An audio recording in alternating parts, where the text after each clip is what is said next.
Atenção! Começa agora uma teleaula de Física do ensino médio. Você vai assistir a teleaula de número 23. Bons estudos!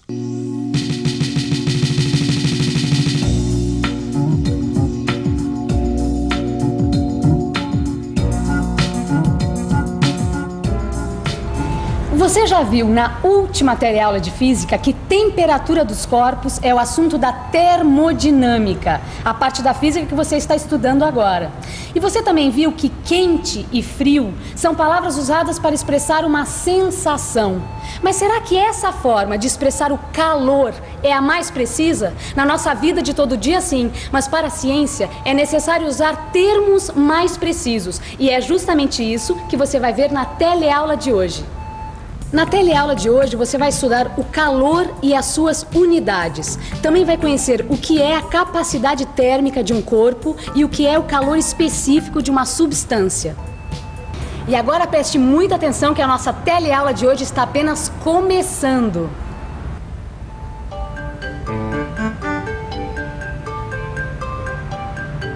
Você prefere frio ou calor? Frio. Calor. Calor. Calor também. Normalmente, nós associamos a palavra quente a situações em que um corpo ou então a atmosfera está com a temperatura elevada. E a palavra frio é justamente o contrário, quando alguma coisa ou então a atmosfera está com a temperatura baixa.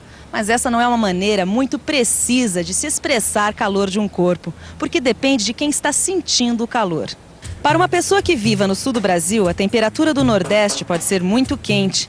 Enquanto para o morador do Nordeste, esta mesma temperatura pode ser muito agradável. Para algumas pessoas, um pouco de frio pode ser agradável e para outras pode ser insuportável. Muitas vezes a gente usa a palavra calor como sinônimo de temperatura quente, mas para a física, calor é uma forma de energia que está associada ao movimento das moléculas que constituem um corpo. Ah, isso quer dizer, então, que qualquer coisa, esteja quente ou fria, tem calor. Essa água aqui, por exemplo, olha, apesar de ela estar fria, ela tem calor. Já essa outra água que eu coloquei nessa panela aqui no fogo, ela está numa temperatura muito alta. Isso você já viu que quando acontece, significa que as moléculas dessa água estão em alto grau de agitação. Ou seja, a energia cinética média dessas moléculas é grande. Ou em outras palavras, a quantidade de energia no corpo é grande. Agora, e a propagação do calor, o que que é? É a propagação dessa agitação molecular que eu estava falando. Ó, você quer um exemplo? Esse feijão aqui, quando eu coloquei no fogo, eu vi que a superfície dele demorou um certo tempo para se esquentar. Por quê? Porque as moléculas que estão na base da panela, mais próximas da chama, elas começaram a agitação e essa agitação foi se propagando até a superfície. Ao contrário disso, quando a gente coloca alguma coisa na geladeira, a gente está fazendo o quê? A gente está diminuindo a agitação molecular da água, do suco, enfim, do que você colocar dentro da geladeira, tá certo? E diminuir a agitação molecular, o que que é? É retirar energia térmica, ou seja, esfriar alguma coisa. Oi, Vicente! Opa! Nossa, tudo isso é frio, rapaz. Dentro dessa cozinha tá um calor. Pois é, tô sentindo. Tá abafado aqui, hein? É, aqui agora lá fora, meu amigo, tá um frio danado. É mesmo, é? Ô, Vicente. Fala. Vou te falar uma coisa. O que que é? O pessoal lá do cerimonial mandou avisar que tem mais 3 convidados pro almoço. Ah, pelo amor de Deus, agora, em cima da hora, já tô com tudo pronto. Como é que eu vou fazer? Mandaram desavisar, né, Vicente? O que eu posso fazer? Bom, o único jeito é botar água no feijão. Pega um pouco de água lá, vamos tá legal. isso aqui. Tá, deixa comigo. Então tchau, tá? Depois a gente se fala, tá bom? Rosinha, sabe que eu acabei de falar com uma amiga, a Cristiana, e ela convidou umas pessoas pra almoçar na casa dela hoje. Ela acabou de saber que vai aparecer mais gente do que ela tava esperando. Ai, que coisa chata, né? Ué, fala pra ela colocar mais água no feijão. É exatamente o que ela vai fazer. Só que ela tá preocupada porque com mais água vai demorar mais tempo pra cozinhar. Ela vai ter que calcular o tempo de cozimento. É mesmo. Sabe que quando eu coloco muita água pra fazer o café, ela demora pra esquentar? Ah, Maristela, a gente podia fazer essa experiência aqui.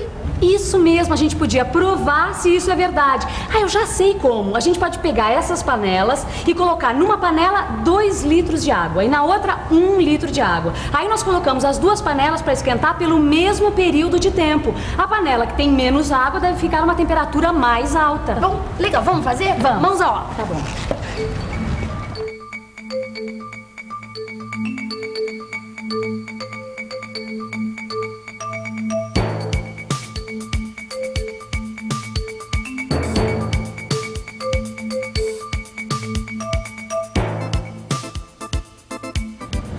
Certo. Bom, a água das duas panelas está à mesma temperatura, de 23 graus Celsius. Agora você pode acender, Rosinha, só um pouquinho que eu vou marcar 3 minutos, tá bom? Vamos lá. Vai lá no primeiro, tem que ser rapidinho. Vamos lá. Deu aí? E já!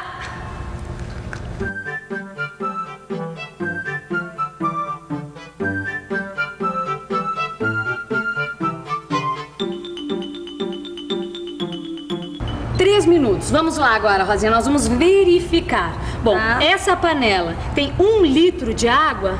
Ó, a água está a 53 graus Celsius, então variou 30 graus Celsius em 3 minutos. Isso. E essa panela aqui com 2 litros de água está agora com 38 graus Celsius. Isso significa que houve uma variação de 15 graus Celsius. Exatamente. Bom, com esses resultados, olha, ficou bem claro o conceito que representa a propriedade que os corpos têm de esquentar e esfriar. É a capacidade térmica. Como em 2 litros de água há muito mais moléculas do que em 1 litro, será necessária muito mais energia para aquecer todas as moléculas da panela de 2 litros. A capacidade de um corpo ser aquecido, isto é, a capacidade térmica, pode ser definida matematicamente assim.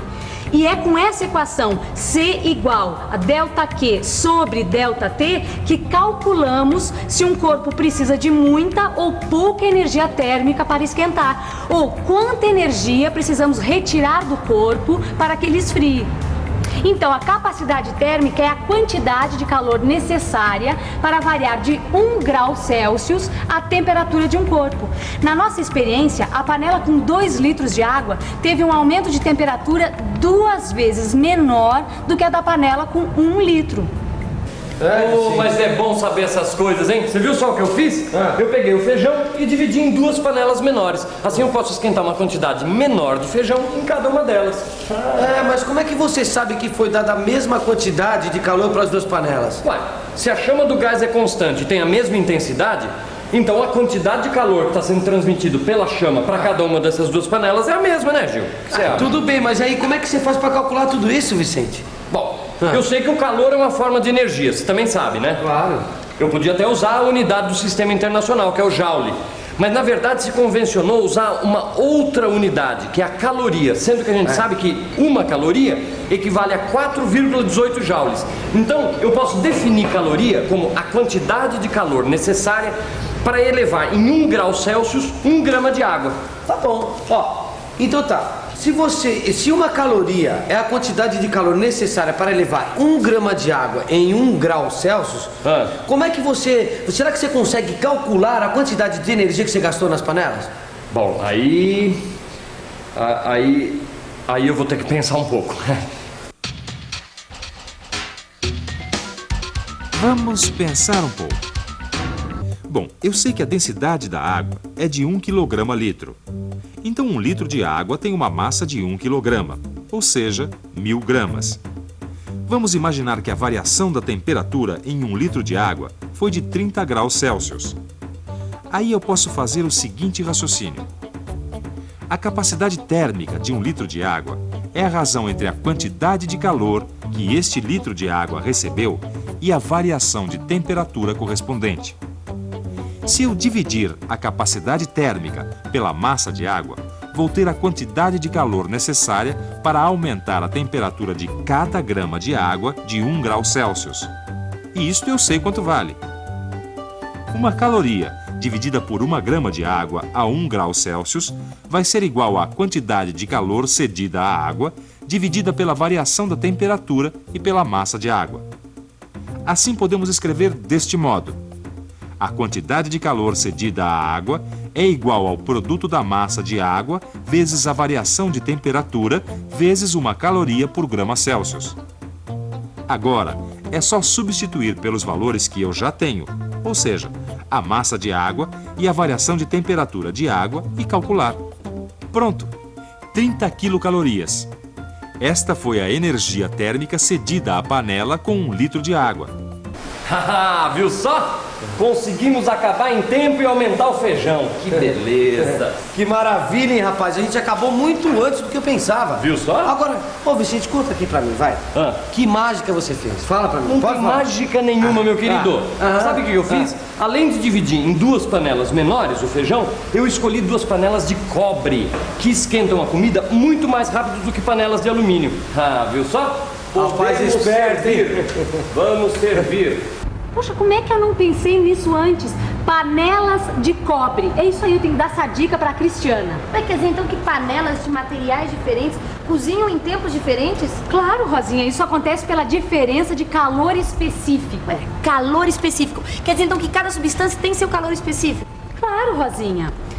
O calor específico é justamente uma propriedade específica de cada substância. Por exemplo, a água tem um calor específico, o alumínio tem outro, o cobre outro e assim por diante.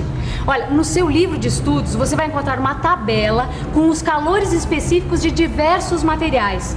Olha, dá para escrever a capacidade térmica em termos de calor específico deste modo. Assim, ó, calor específico é igual à capacidade térmica dividida pela massa do corpo.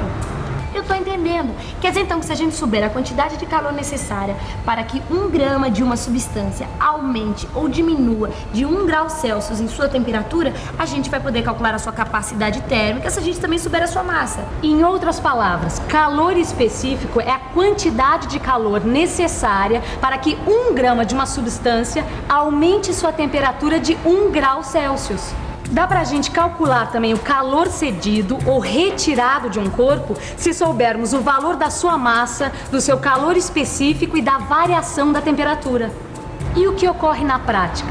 As panelas de cobre e de alumínio têm a mesma massa, mas as panelas de cobre têm o calor específico menor, por isso esquentam mais rápido. Certo, com uma quantidade menor de calor, elas aumentam sua temperatura de modo mais rápido. Nossa, com essa conversa toda, Maristela, meu frio até passou, viu? Deixa eu passar essa dica pra Cristiana, só um pouquinho. A gente podia aproveitar e fazer uma boa revisão. E atenção, se liga aí que é hora da revisão. Na teleaula de hoje, você aprendeu que os conceitos de quente e frio não são precisos para expressar uma medida de temperatura. Aprendeu também que o calor é uma forma de energia e está relacionado à agitação molecular da matéria. Conheceu o conceito de capacidade térmica, que mede a quantidade de calor que deve ser fornecido ou retirado de um corpo para que sua temperatura aumente ou diminua de 1 grau Celsius. Conheceu também o conceito de calor específico, que mede a quantidade de calor necessária para aumentar ou diminuir de 1 grau Celsius a temperatura de 1 grama de uma substância. E esta é uma propriedade específica das substâncias. Lembre-se que é muito importante você acompanhar as aulas pela televisão, mas depois estudar pelo seu livro de física. Nele você vai encontrar exercícios e tabelas para aprofundar ainda mais os seus conhecimentos. Bons estudos e até a próxima teleaula.